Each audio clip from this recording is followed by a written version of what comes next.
Las pirámides fueron el proyecto de edificación más grande del mundo antiguo.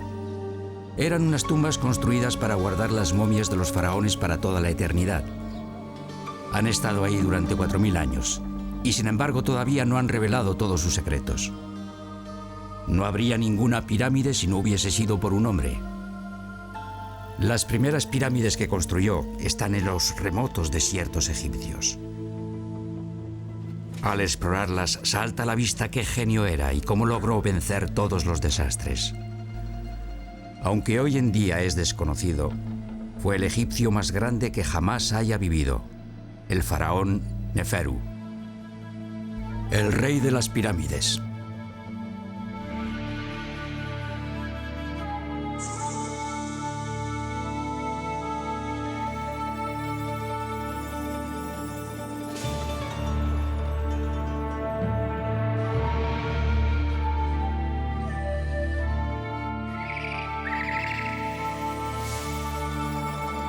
Los soberanos egipcios.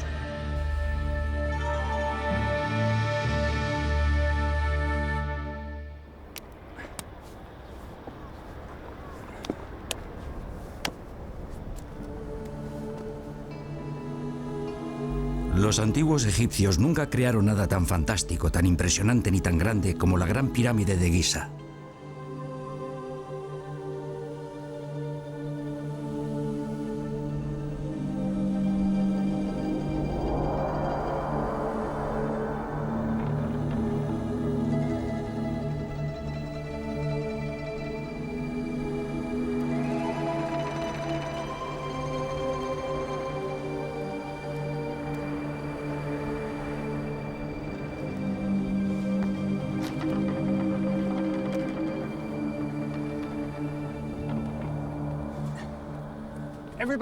Todo el mundo se queda sorprendido ante las grandes pirámides. Ahora mismo lo que me impresiona es la altura. Estoy a unos 40 pisos de altura y todavía me queda camino por andar. Era el edificio más alto del mundo hasta el momento en que fue construida la Torre Eiffel. Pero algo en lo que la gente no cae en la cuenta es que también se trata de una maravilla en cuanto a su precisión de ingeniería. La base mide 540 áreas y además los lados están perfectamente orientados según los 4 puntos cardinales.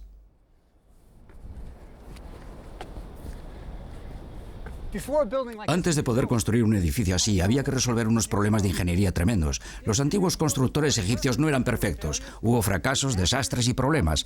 El hombre que resolvió todos los problemas, aquel que siempre iba más allá de los desastres, fue el faraón Neferu. Fue quien enseñó a Egipto cómo construir las pirámides.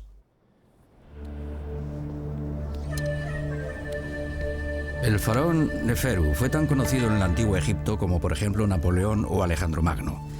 Pero por uno de esos acontecimientos caprichosos de la fortuna, hoy en día es casi totalmente desconocido. Ello es debido a que las pirámides de su hijo y de su nieto en Giza son visitadas por todos los turistas que acuden a Egipto. Todo el mundo conoce esas pirámides. Pero lo que no se conoce tan bien es que dichas pirámides son el producto final de una época de construcción de grandes pirámides, el esfuerzo supremo de unos artesanos totalmente entregados, quienes habían heredado sus habilidades de la generación anterior.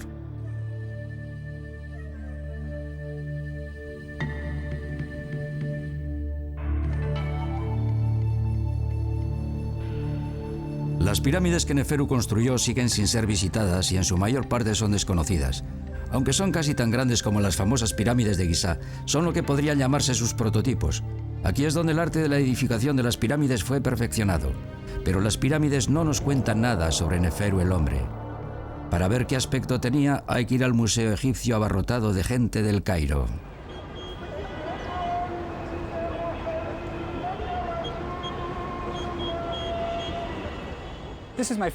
Este es mi lugar favorito del museo. Aquí nunca hay nadie, pero contiene un trozo maravilloso de historia. Eso es el primer cartucho del mundo. ¿Encierra ese oval mágico el nombre del faraón? Ahí está el nombre de Neferu. Es el primer faraón del que conocemos anécdotas personales. Fue un hombre del que sabemos algo como persona. Vivió 2000 años antes que Aristóteles o Platón, pero no solamente es un mito. Es un ser humano. Incluso sabemos algo del aspecto que tenía. Aquí está Neferu sobre el trono. Pero no es un retrato idealizado. No es un faraón que posa para la eternidad. Ese es el aspecto real que tenía el individuo. Fíjense la barbilla. Es una barbilla que va un poco hacia atrás. Tiene el aspecto de ser un poco tonto, pero fue un hombre que hizo grandes cosas. Llevó a cabo el proyecto de edificación más grande de la historia del mundo. Sin Neferu no habría pirámides. Era un faraón al mismo tiempo que un dios en la tierra. Como dios necesitaba una tumba que fuese la creación más magnífica que la mente humana pudiese imaginar. Necesitaba una pirámide.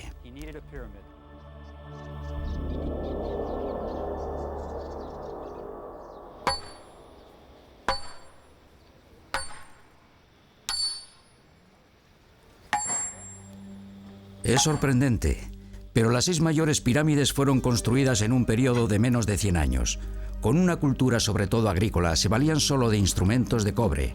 Cortaron, transportaron y colocaron en posiciones exactas más de 10 millones de bloques de roca que pesaban un promedio de 2 toneladas cada una, con el fin de conseguir las pirámides en Meidún, Dashur y Giza. Lo mismo ocurre aquí. Imagínense mover un gran bloque de piedra para colocarlo en su sitio cada 3 minutos, día y noche, continuamente y durante 100 años. Todo eso se hizo sin utilizar las ruedas, ya que podrían hundirse las arenas del desierto. Cada bloque era arrastrado sobre unos rodillos hasta su lugar definitivo en la pirámide.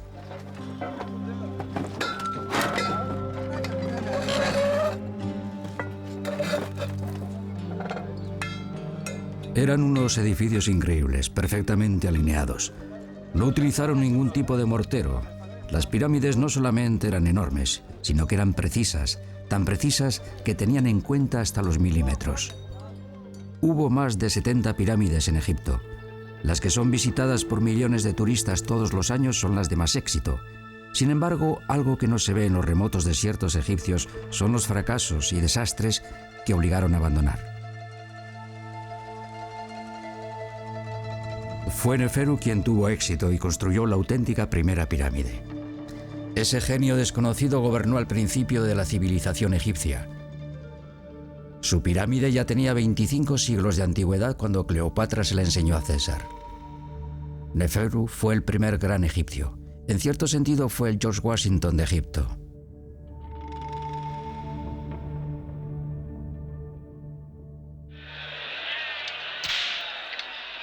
Hollywood lo interpretó mal. Uno de los grandes mitos sobre Egipto es que las pirámides fueron construidas por esclavos, quienes se veían obligados a transportar enormes masas mientras eran azotados por los crueles capataces del faraón. Pero en realidad fueron construidas por manos libres, lo cual hace que la hazaña conseguida por Neferu resulte aún más increíble. Neferu tuvo que organizar y pagar a miles de obreros durante décadas para que construyeran sus pirámides.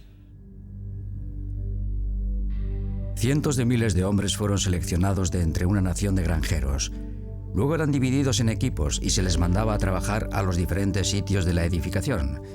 Pero ¿por qué el proyecto de edificación más importante y primero del mundo se produjo en Egipto?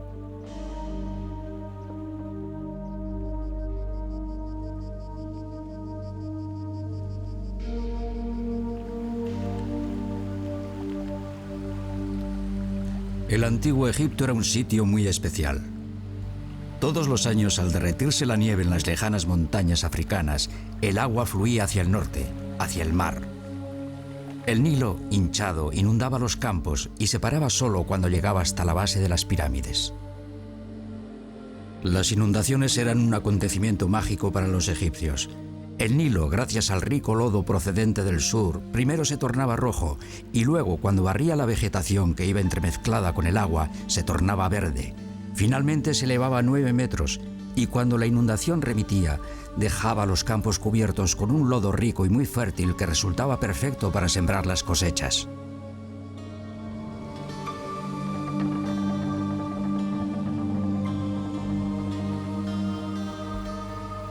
Fue el Nilo el que permitió a Neferu construir las pirámides. Era el Nilo y solo el Nilo el que cambiaba al desierto y lo hacía ponerse verde. Sin él, Egipto sería un desierto estéril. Para canalizar las aguas del Nilo hacia los campos, los aldeanos se unían y creaban una red de canales para el regadío. Fue el primer proyecto de obras públicas del mundo. En el fértil valle del Nilo nació la primera nación.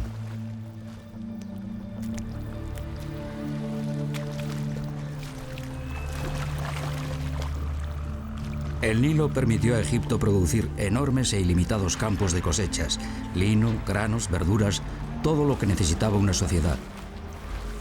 Fue aquí donde nació la capacidad de cooperar en grandes proyectos. Todo lo que hacía falta era tener un gran líder.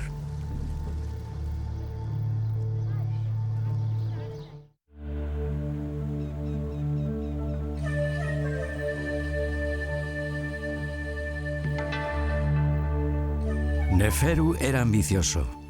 Fue el primer faraón con ambiciones internacionales. Siempre que un egipcio ponía el pie fuera de las fronteras de Egipto, suponía una aventura arriesgada y peligrosa. Si uno moría en una tierra extraña, lejos de los sacerdotes, de los embalsamadores y de los rituales, no podía ser momificado. Se perdía toda esperanza por la vida eterna en el mundo venidero. Fue Neferu quien osó desafiar las costumbres. Envió su ejército de expediciones comerciales al norte del Líbano, buscando altos troncos de cedro, y al oriente del Sinaí, buscando turquesas y minerales, y al sur, a Nubia, en busca del oro. Bajo Neferu, Egipto se convirtió en una fuerza internacional con la que había que medirse.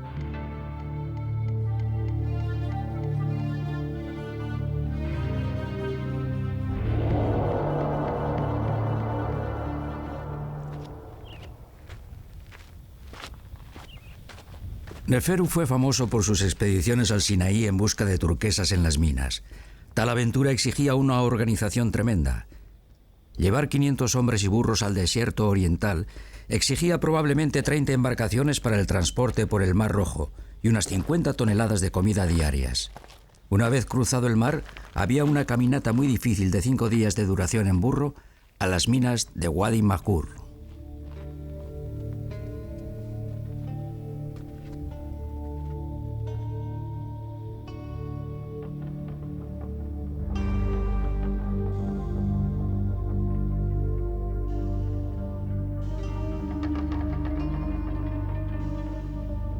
Hacer túneles en las montañas buscando las turquesas era peligroso.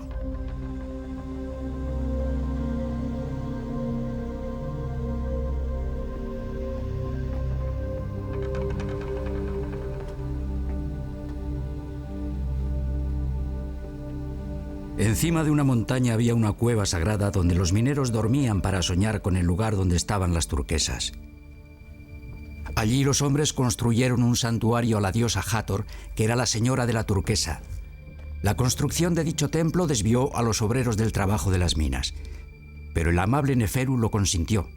Envió incluso canteros muy habilidosos para que los hombres pudieran dejar grabado el triunfo de la expedición, creando un campo lleno de tabletas grabadas. Hoy en día dicho campo todavía existe, muy parecido a como estaba en los tiempos antiguos. Este sencillamente tiene la lista de los nombres de los hombres de una expedición, pero este otro cuenta una historia de sufrimiento y heroísmo. El tesorero del faraón grabó la expedición que estuvo bajo sus órdenes.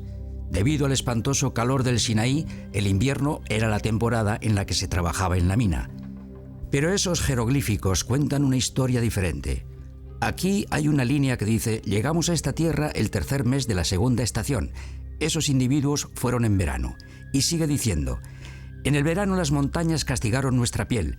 Esos mineros no eran esclavos.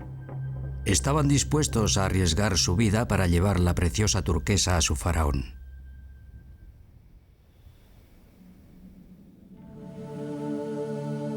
Las turquesas que los mineros traían desde el Sinaí eran modeladas en unas incrustaciones en forma de mariposa y colocadas en unos brazaletes finamente trabajados.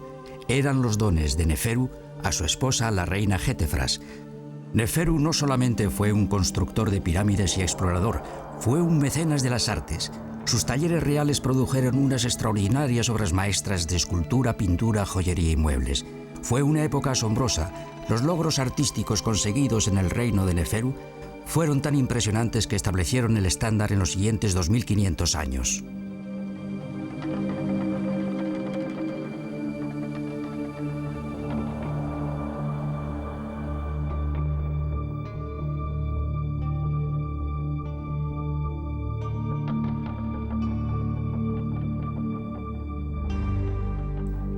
Las estatuas de los hijos de Neferu son los primeros grandes retratos hechos en piedra y jamás han sido superados.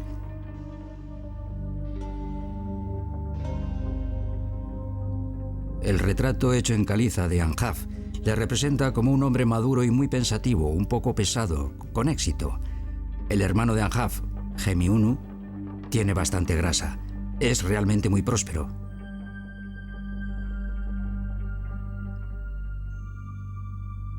En el Museo de El Cairo hay otro de los hijos de Neferu, Rehope, y su hermosa mujer Nofret. Están sentados el uno junto al otro y sus ojos de cristal de roca miran fijamente a los miles de visitantes que se detienen para mirarles.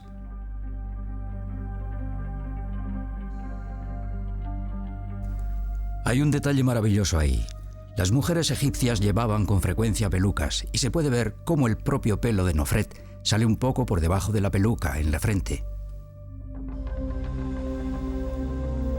Los muebles que Neferu había construido para su esposa están entre los más hermosos jamás fabricados en el antiguo Egipto. Son obras maestras de simplicidad. Sus líneas son rectas, limpias y elegantes. No hay necesidad de un despliegue exhibicionista de oro. Son sencillamente unos hermosísimos jeroglíficos de oro para proclamar los títulos de la reina.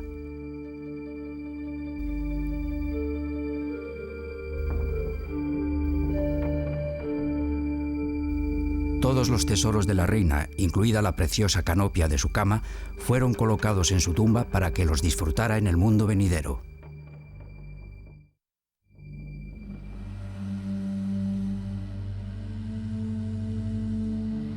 Los antiguos egipcios creían en la resurrección. Creían que el cuerpo subiría e iría otra vez al mundo venidero. Por eso los egipcios practicaban la momificación, un ritual religioso complejo que duraba 70 días y que tenía como fin conservar el cuerpo.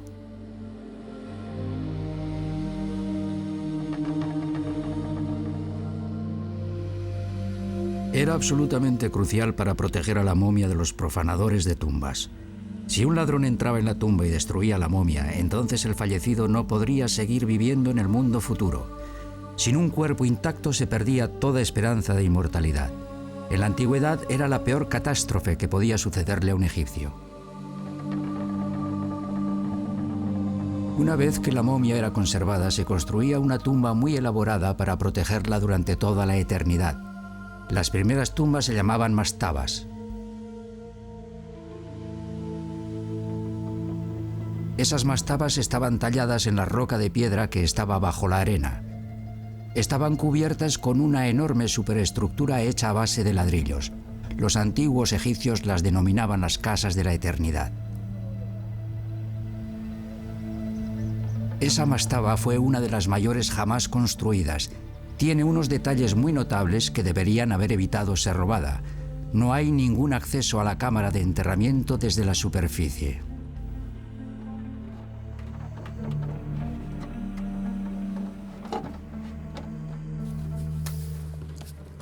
Voy a bajar a la mastaba por el único sitio posible, por la entrada de los ladrones. Hicieron un túnel por medio de los adobes pasando por la roca que les llevó a la entrada de la cámara, justo aquí.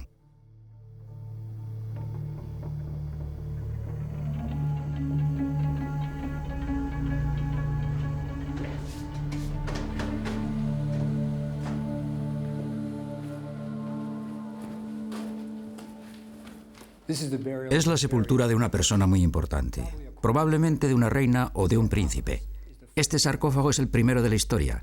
El cuerpo era colocado en su interior y la tapa era deslizada para cerrarlo. Aún así lo robaron. Aquí está el mazo que utilizaron para forzar la tapa y poder abrirla. Después del enterramiento, esta cámara fue tapada por encima y a pesar de las 100.000 toneladas de adobes y piedras que colocaron sobre ella, fue robada. Neferu tenía un gran problema. Su problema estribaba en que era casi imposible evitar que robaran las tumbas. Incluso en la época de Neferu, la propia tumba de su esposa fue robada. Sin importar los complicados que fueran los pasadizos en el interior de las tumbas, los ladrones siempre eran capaces de descubrir dónde estaban los tesoros. La razón era que con frecuencia los ladrones de tumbas eran los mismos hombres que la habían construido y que la conocían muy bien. Para solucionar los robos de la tumba había que crear algo tan grande que aunque los ladrones supieran dónde se encontraba la cámara de enterramiento, no fueran capaces de llegar hasta ella. Pero Neferu no fue el primero en intentarlo. Todo empezó en Saqqara. La pirámide escalonada de Saqqara fue completada en la infancia de Neferu e iba a tener un profundo efecto en su vida.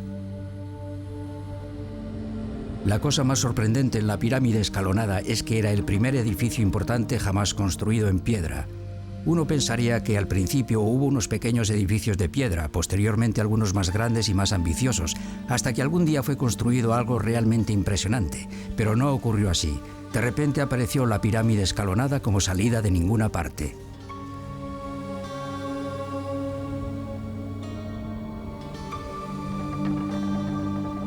Hay toda clase de evidencias que demuestran que los egipcios estaban aprendiendo la manera de trabajar la piedra. Los albañiles estaban copiando las columnas y paredes de palacios existentes, construidos con puñados de cañas de papiro y adobes. Debido a que eran fielmente copiados en piedra, los maravillosos detalles arquitectónicos fueron considerados como algo no funcional, puertas que no podían abrirse ni cerrarse y unas alfombras hechas con cañas que estaban enrolladas sobre los dinteles y que no podían bajarse. Así es como empezó la construcción en piedra. 2000 años después de que fuese construida la pirámide escalonada, los griegos afirmaron orgullosos que habían aprendido cómo construir en piedra gracias a los egipcios. La pirámide escalonada fue diseñada por el faraón Sóser. Su arquitecto quiso crear una gran tumba para su rey, de modo que diseñó una gran mastaba y fue colocando sucesivamente otras más pequeñas encima, creando el mismo efecto que un pastel de boda. Debido a que era el primer edificio en piedra más grande del mundo, los constructores se enfrentaron a muchos y nuevos problemas. No estaban todavía capacitados para trabajar la piedra. De modo que los bloques que formaban la pirámide eran cortados a ojo de buen cubero y los ponían sin precisión, uno encima de otro, con el peligro de que la pirámide se desplomara.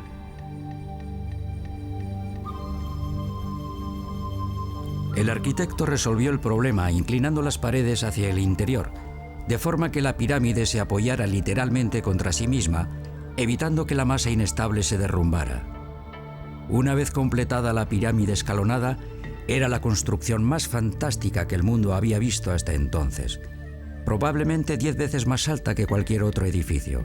Se necesitaron miles de obreros durante casi 2 décadas para completarla. Fue seguramente el tema tópico que llenaba de orgullo a Egipto. Estaba bastante claro que cuando Neferu era niño se quedó fascinado por la pirámide y que quizás soñó con construir la suya propia.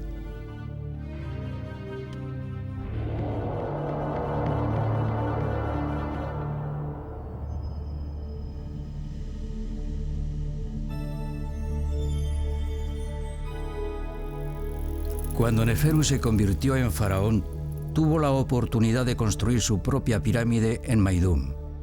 Tan pronto como se la observa se denota un fallo, pero no está claro cuál es exactamente. El monumento parece más bien una torre que una pirámide. A medida que uno explora el lugar surgen más y más preguntas. ¿Por qué las paredes de la cámara mortuoria están inacabadas?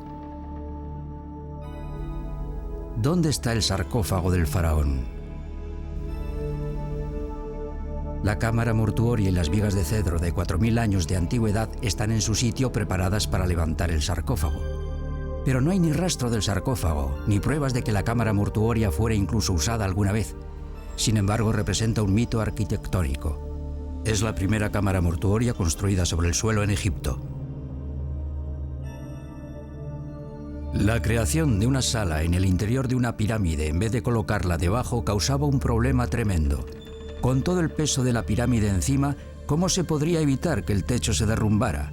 Neferu resolvió el problema colocando los bloques de piedra en las paredes situadas más cerca del centro de la sala a medida que iban subiendo hacia arriba. A medida que se iban construyendo las paredes, el bloque de encima que formaba el techo sobresalía unos pocos centímetros. El problema fue resuelto y se creó el primer techo voladizo de la historia.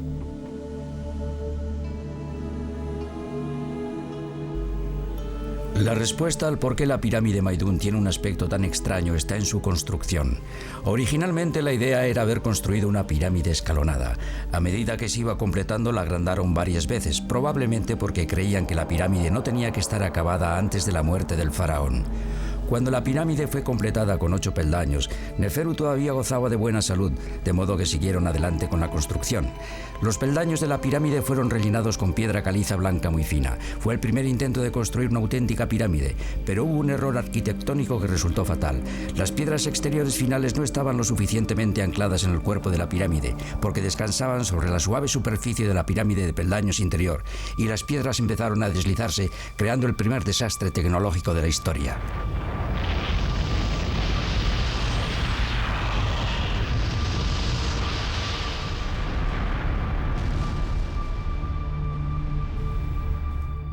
Ese es el por qué la pirámide tiene un aspecto tan extraño hoy en día. A las generaciones posteriores les resultó muy fácil utilizar las piedras que estaban sueltas, dejando tan solo el asunto de la inclinación interior. Lo que vemos hoy en día es el resultado de 5000 años de vandalismo. Neferu tuvo que abandonar su pirámide, y ese es el por qué no fueron inscritas las grandes tablas de piedra que se encontraban en la base de la capilla. Por eso las paredes de la cámara de enterramiento quedaron sin acabar y un tanto rudas. Es el motivo por el cual las vigas de cedro antiguas nunca fueron utilizadas para levantar el sarcófago del faraón a su último lugar de descanso.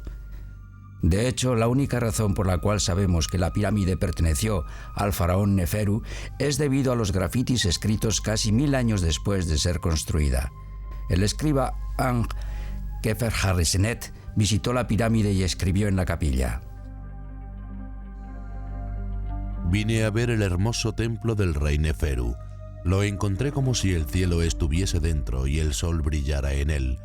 Que el cielo haga llover mirra fresca, que haga caer incienso sobre el tejado del templo del rey Neferu.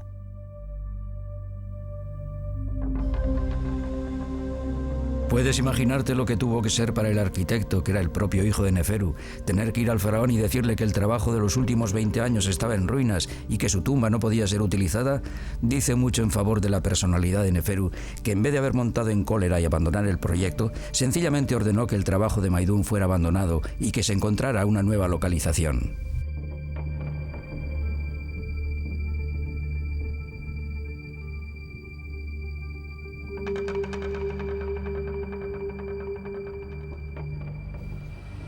Como aún necesitaba un lugar de enterramiento, nuestro hombre Neferu procedió a toda máquina a construir un monumento incluso más ambicioso que el del desastre de Maidún, una pirámide con un volumen de más del doble de la que había sido abandonada, un monumento que estuviera por encima de lo que todo el mundo había visto hasta entonces. Por supuesto, para entonces los arquitectos ya gozaban del beneficio de la experiencia. La pirámide de Dashur fue diseñada desde el principio como una auténtica pirámide. Aprendiendo del fracaso anterior, esta vez los albañiles utilizaron unas piedras mucho más grandes. Fue posible sujetarlas dentro de la misma pirámide. También inclinaron los bloques hacia adentro, hacia el centro de la pirámide. Esa técnica tuvo tanto éxito que es la única pirámide hoy en día que tiene todavía las piedras exteriores en su sitio.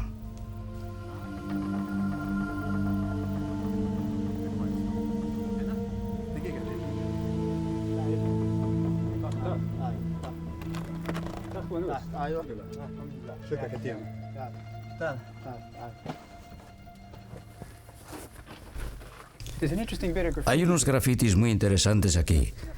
Cientos de años después de que Neferu hubiese muerto, un sacerdote de nombre Beinam acudió allí y escribió su nombre. Quería estar asociado con Neferu. Los jeroglíficos son interesantes para un sacerdote y hay un pequeño cuenco que está derramando agua. Significa purificación, y si se pone a un hombre detrás es la persona que purifica. Un sacerdote, es Beinam.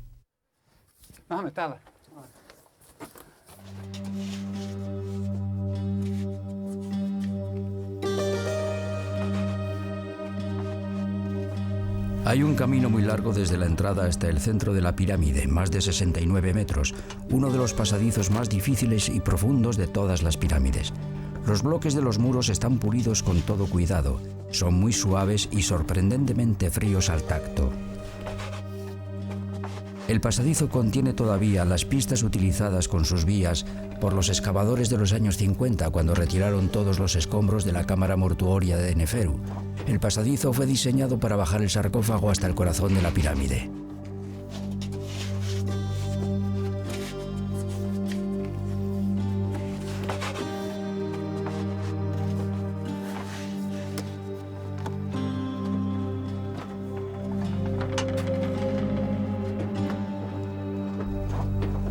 Una vez que el corredor baja por debajo del lecho de roca, ya no hay más bloques finos y las paredes están muy rugosas.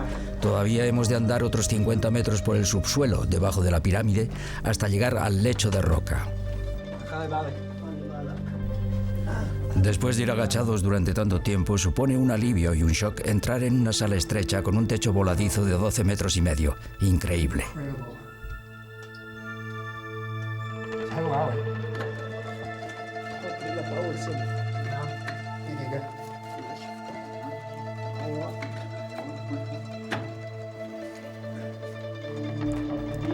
Y todavía ni siquiera estamos en una de las cámaras mortuorias. Solo se trata de un vestíbulo, algo así, como si Neferu nos estuviera diciendo bienvenidos. Para llegar a la cámara mortuoria hay que escalar una escalera de cuerda que se mueve.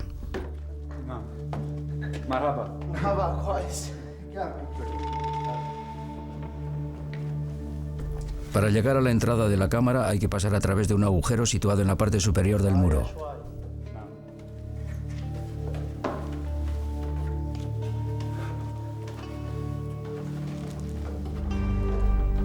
Esa es la razón por la que existe esa escalera tan grande. Después de la escalera de cuerdas eso parece muy firme. Cuando se está en la parte alta de la escalera, al principio parece como que le pega a uno. Las 4 paredes están inclinadas hacia el interior para formar un techo voladizo. Resulta increíble.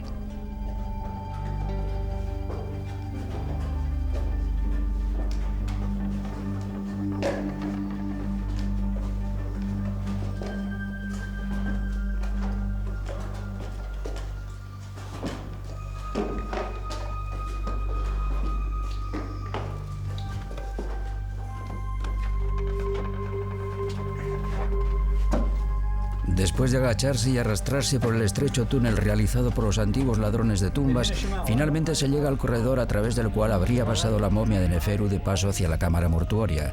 Sorprende una fuerte y constante brisa de aire fresco. Algunos investigadores creen que quedan pasadizos secretos por descubrir.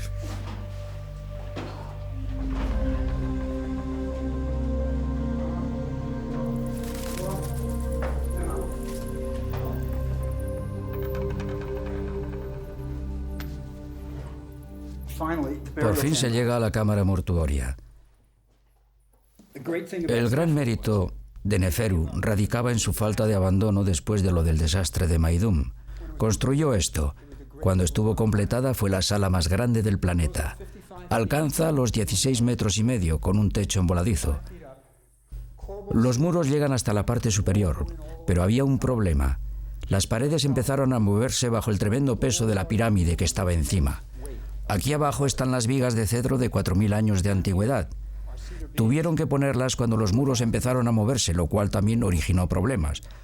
Los muros empezaron a agrietarse, a moverse hacia el interior. Para asegurarse de que no se derrumbara, introdujeron las vigas para sujetar todo aquello.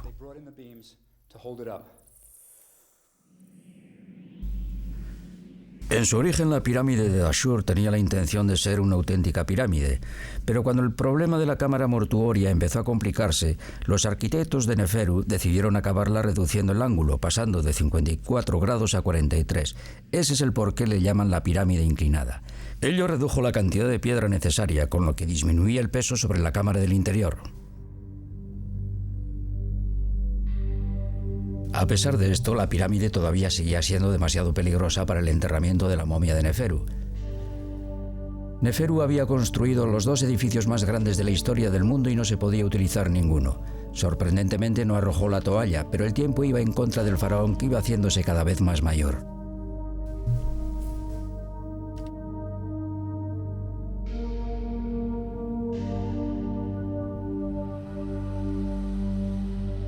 Tenía que construir una pirámide que tuviese éxito y se convirtiera en el lugar de descanso para siempre. La pirámide inclinada debió de haber inspirado mucho orgullo entre los egipcios.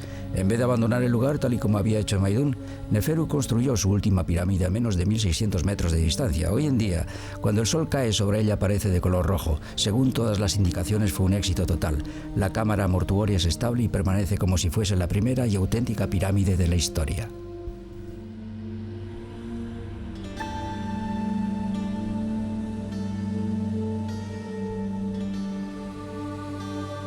Hay señales de que Neferu tuvo que economizar un poco para asegurarse de que la pirámide roja estuviese lista para su enterramiento. Es más pequeña que la pirámide inclinada y sus lados están inclinados en unos 43 grados muy conservadores. Fue en la pirámide roja cuando Neferu resolvió finalmente los problemas de ingeniería. Es ahí donde su momia fue puesta a descansar.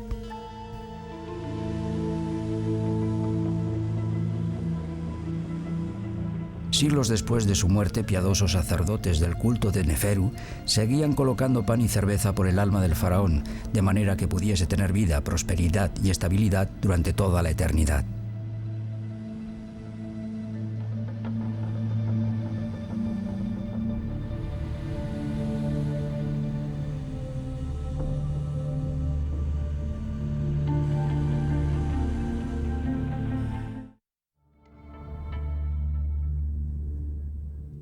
Neferu y su familia era un grupo muy unido que trabajaban juntos y lograron unos resultados notables. Neferu tuvo al menos 5 hijos e hizo que algunos fueran visires de Egipto, manteniendo su poder cerca de él, estableciendo una especie de confianza familiar que iba a prolongarse a lo largo de toda su vida. Además de tener el puesto de visir, algunos de los hijos de Neferu fueron arquitectos. Los hermanos de Neferu se dedicaban en realidad al negocio de la construcción. Uno de los más famosos fue Anjaf, el arquitecto de la segunda pirámide más grande de la planicie de Giza. El hermano de Anjaf, llamado Emiuni, se convirtió en visir de otro hermano, el faraón Keops, y fue probablemente el arquitecto de la Gran Pirámide. Ranofer, uno de los hijos que no se dedicó al negocio de la construcción de pirámides, fue solo sumo sacerdote y general del ejército. Era el fracasado de la familia. Fue una familia que produjo unos sorprendentes resultados. El efecto de los hermanos que iban creciendo junto a un padre obsesionado con la construcción de las pirámides estaba claro. Hay que imaginarse a los hijos acompañando al padre primero para ver cómo progresaba la pirámide de Maidún, luego la pirámide inclinada y finalmente la pirámide roja. La pasión del padre pasó realmente de padres a hijos. El hijo más famoso con mucho de Neferu fue Keops, su sucesor, a quien se le recuerda hoy como el faraón que construyó la Gran Pirámide, una de las 7 maravillas del mundo. La Gran Pirámide es en realidad el legado de Neferu a su hijo. Ese monumento increíble no podría haber sido construido sin haber aprendido las lecciones de un constructor como Neferu.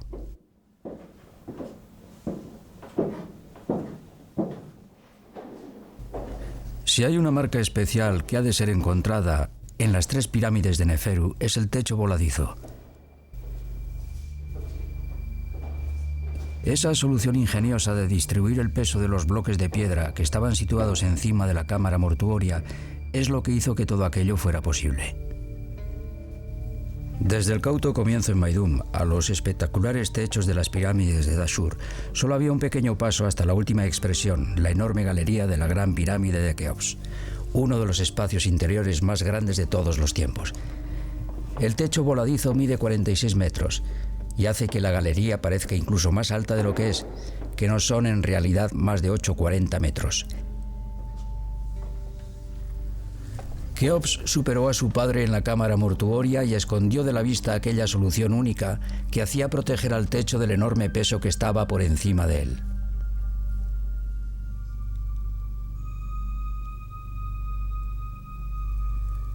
Las planchas de granito que forman el techo no podrían de ninguna manera soportar a la pirámide que estaba encima sin que hubiese algún medio de poder distribuir el peso. Para ver la solución de Keops, hay que subir por el agujero situado en la parte superior de la gran galería.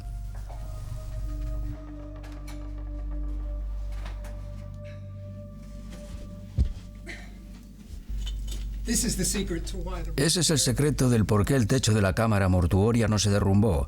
Estoy situado justo encima de la cámara mortuoria, en una habitación baja que fue diseñada para absorber el peso del techo y que se encuentra justo debajo de mí. Encima hay otras 4 cámaras muy parecidas a esta, y luego hay 2 enormes planchas que forman una V invertida que absorbe incluso más presión de la cámara mortuoria. Es una especie de techo voladizo muy aerodinámico. A Neferu le habría encantado.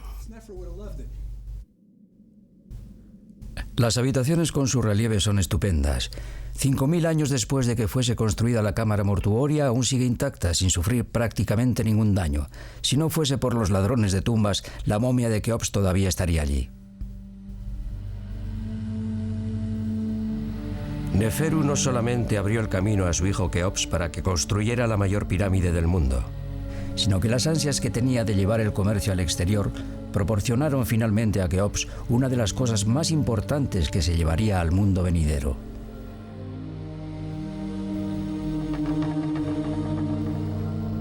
En el antiguo Egipto todo se movía o bien en barcos o en burros.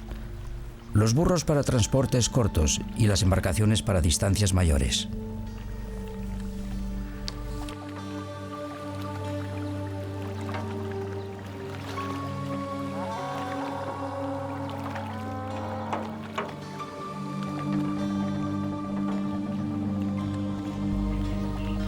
En 1954 fue descubierta una embarcación enterrada junto a la Gran Pirámide. Medía 43 metros y medio de largo y fue construida por Keops con madera traída del Líbano por su padre Neferu. Encontraron la embarcación totalmente desmantelada, pero las planchas de cedro todavía eran lo suficientemente fuertes como para que se pudiese volver a reconstruir la embarcación. Algunas de las maderas son tan grandes que no hay en ninguna parte del mundo cedros que sean capaces de producir tales troncos de madera. Tiene el diseño de una típica embarcación antigua egipcia y las planchas eran atadas entre sí. Cuando estaba en el agua, la madera se hinchaba y las cuerdas se encogían, de forma que los agujeros quedaban sellados y evitaban que el agua entrara en su interior. La embarcación no disponía ni de mástil ni de velas, solo contaba con remos para propulsarla.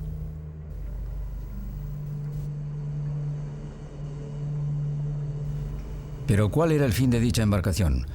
¿Fue utilizada en la vida real por el faraón o tenía el propósito de ser utilizada en el último viaje del faraón a través del cielo al mundo venidero?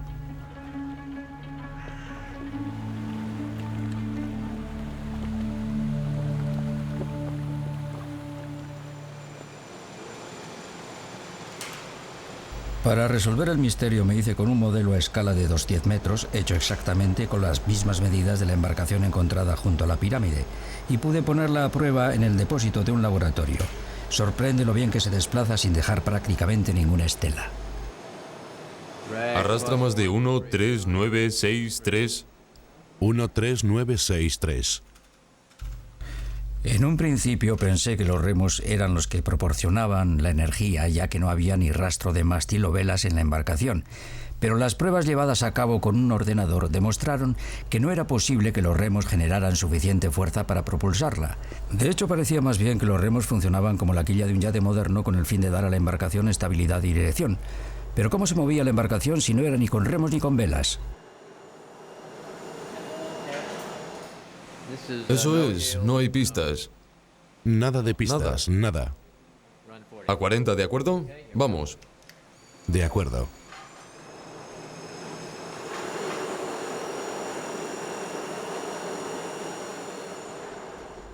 Sabemos que las embarcaciones para los ritos eran con frecuencia arrastradas en el antiguo Egipto, cuando transportaban el cuerpo del fallecido de la orilla este a la oeste para el enterramiento final.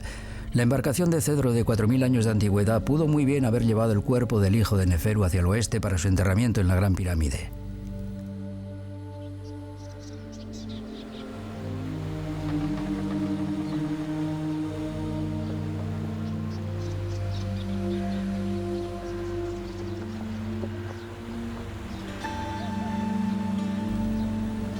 Cuando el faraón falleció, su cuerpo habría atravesado el Nilo y desembarcado cerca de donde está hoy en día la Esfinge. Su cuerpo habría sido llevado a una distancia muy corta al Valle de los Templos, donde habría sido momificado con todo cuidado.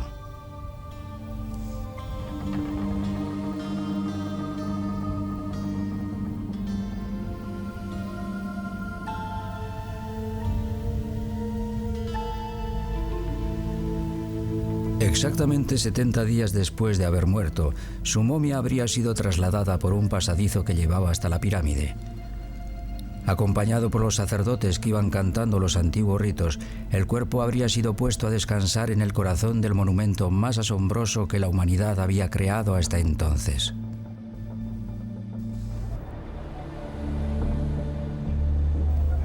La gran era de la construcción de las pirámides duró solo mientras gobernó la familia de Neferu.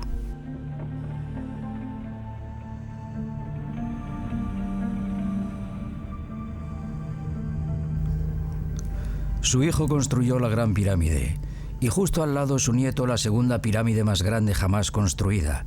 Después, toda la energía y el impulso por construir unos monumentos tan asombrosos desaparecieron, y más tarde las pirámides fueron solo una sombra pálida de su antigua gloria. Los antiguos egipcios contemplaban la época de Neferu como si hubiese sido su siglo de oro.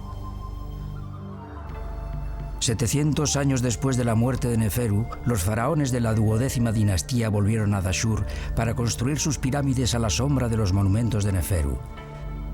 La pirámide de adobe de Amenemhat III, hoy en día erosionada y en ruinas, parece un montículo de hormigas en un lamentable estado. Jamás volverían a construir una pirámide como esta. Cuando los egipcios querían fanfarronear de algo grande, dirían: no se ha visto una cosa igual desde la época de Neferu.